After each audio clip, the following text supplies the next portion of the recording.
ഇന്ന് അവധിയല്ലേ? ആ, കനിമോളോടെ? ശാലിനി ആന്റിയുടെ ഫ്ലാറ്റില് വയലിൻ ക്ലാസ്സിന് പോയി. പപ്പ ഒരു ദിവസം നേരത്തെ അങ്ങ് പോന്നു. ഒരു സർപ്രൈസ് ആയിക്കോട്ടെ എന്ന് കരുതി മമ്മിയെ പോലും വിളിച്ചു പറഞ്ഞില്ല. മോളെന്താ ഡള്ളായിരിക്കുന്നത്? പപ്പ അന്ന് കൊണ്ടുവന്ന ഡ്രസ്സ് മോക്ക് ഇഷ്ടായില്ലല്ലേ? പോട്ടെ, ഇതെന്തായാലും മോക്ക് ഇഷ്ടാവും. ദാ നോക്ക്.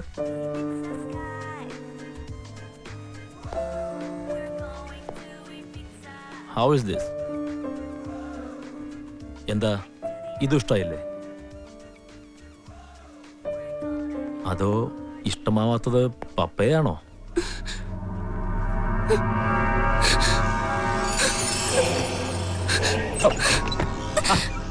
എന്താ മോളെ ഇത്?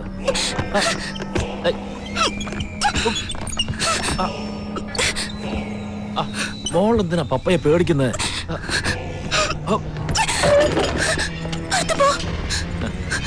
ദേഷ്യപ്പെടില്ലേ മോളെ? പപ്പയുടെ നല്ല കുട്ടിയല്ലേ, ബഹളം വെക്കില്ലേ?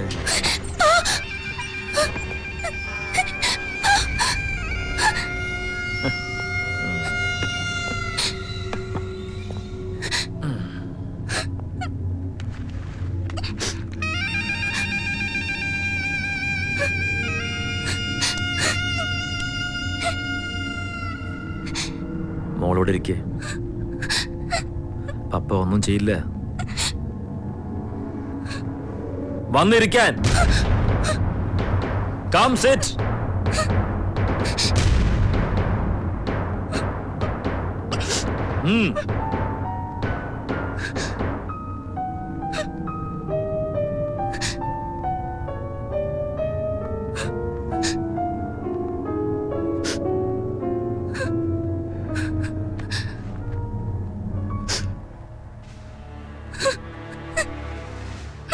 മോള് പിന്നെയും പേടിച്ചു അല്ലേ?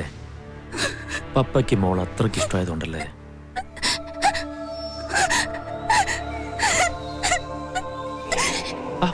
കരയില്ലേ? എന്തിനാ മോള് കരയുന്നേ? പപ്പ ഒന്നും പറഞ്ഞില്ലല്ലോ. Come on come on.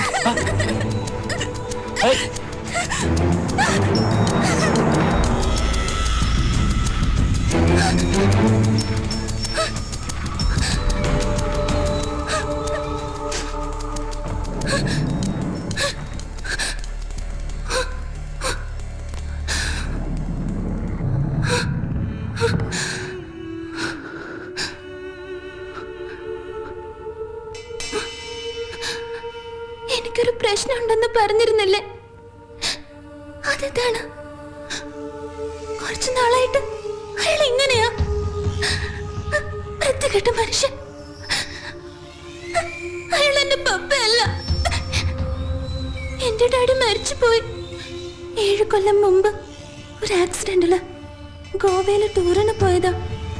ഡാഡിയും മമ്മിയും ഞാനും കനിയും കൂടെ അയാളും അയാളുടെ വൈഫും കുട്ടിയും ഉണ്ടായിരുന്നു. അയാളുടെ ഡാഡിയുടെ കസിനാ. തിരിച്ചു വരുമ്പോഴായിരുന്നു ആക്സിഡന്റ്. ഡാഡിയും അയാളുടെ വൈഫും കുട്ടിയും മരിച്ചു. മമ്മിക്കും അയാൾക്കും കുറെ പരുക്കുണ്ടായിരുന്നു. എനിക്കും കനിക്കും ചെറിയ പോറല് മാത്രം. ആ ഷോക്കിൽ നിന്ന് ലോൺലിനെസ്സിൽ നിന്നും രക്ഷപ്പെടാനാ മമ്മി ഷോപ്പ് തുടങ്ങിയത്.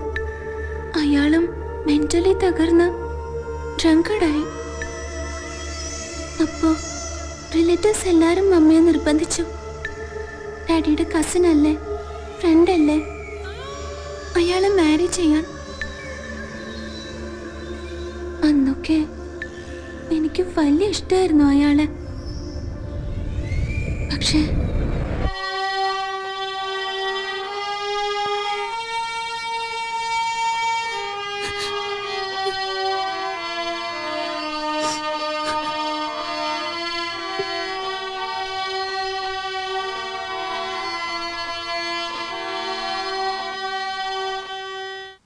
വാ, നിധിയെ ഇപ്പൊ ഇങ്ങോട്ടൊന്നും കാണാറില്ലല്ലോ.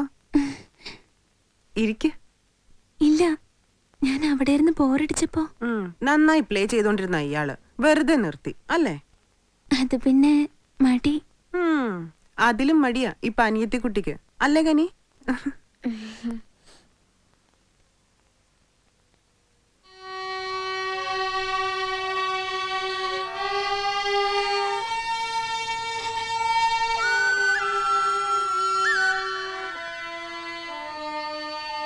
ആദ്യമൊക്കെ വലിയ സ്നേഹമായിരുന്നു അയാൾക്ക്.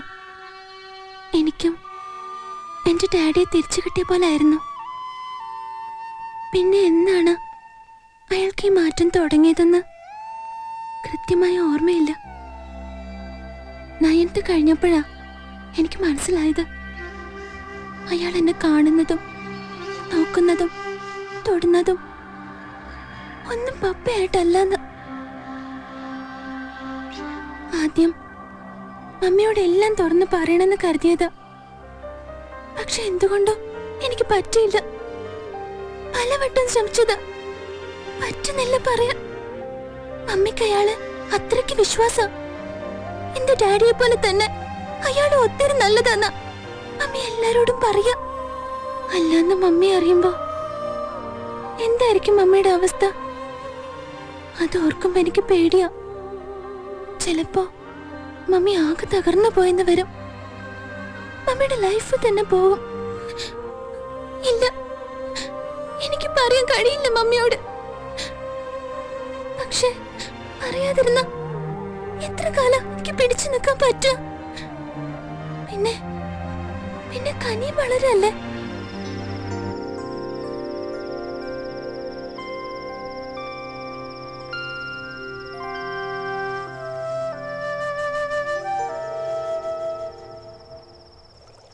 ഒന്ന് വേഗം മമ്മി, എനിക്ക് വിശക്കണു. ദേ റെഡിയായി, മോളിരുന്നോ? മമ്മി ഷോപ്പ് അടിച്ചു വന്നിട്ട് ഭക്ഷണം ഉണ്ടാക്കുന്ന ഈ ഏർപ്പാട് നിർത്തണം.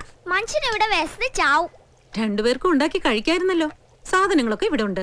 അതെങ്ങനെയാ? ഒരു മടിച്ചല്ലേ കൂടിയുള്ളത്.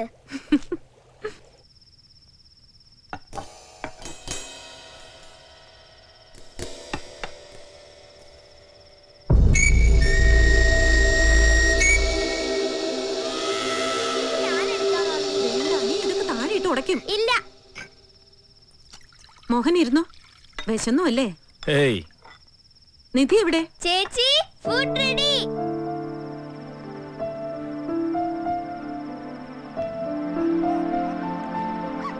ആ ഒരു ഹാപ്പി ന്യൂസ് ഉണ്ട്. ഉം? താനൊന്ന് ഫ്രീ ആയിട്ട് പറയാന്ന് കരുതി. ആ, എനിക്ക് ഇവിടുത്തെ റീജിയണൽ ഓഫീസിലേക്ക് ട്രാൻസ്ഫർ ആകും ഉടനെ. ആണോ? ഉം. Thank God. ഇനി ആഴ്ചയിൽ 100-300 കിലോമീറ്റർ ട്രാവൽ ഒഴിവായി കിട്ടുമല്ലോ. എന്നും വീട്ടിലുണ്ടാവും ചെയ്യും. ഈവനിങ് 6 to 8 ഇവിടെ കുട്ടികൾ തനിച്ചാവുന്നതിന്റെ ടെൻഷൻ അതും മാറിക്കിട്ടും. മോളെ വന്ന് കഴിക്കേ. നീ കേട്ടോ, പപ്പയ്ക്ക് ഇങ്ങോട്ട് ട്രാൻസ്ഫർ.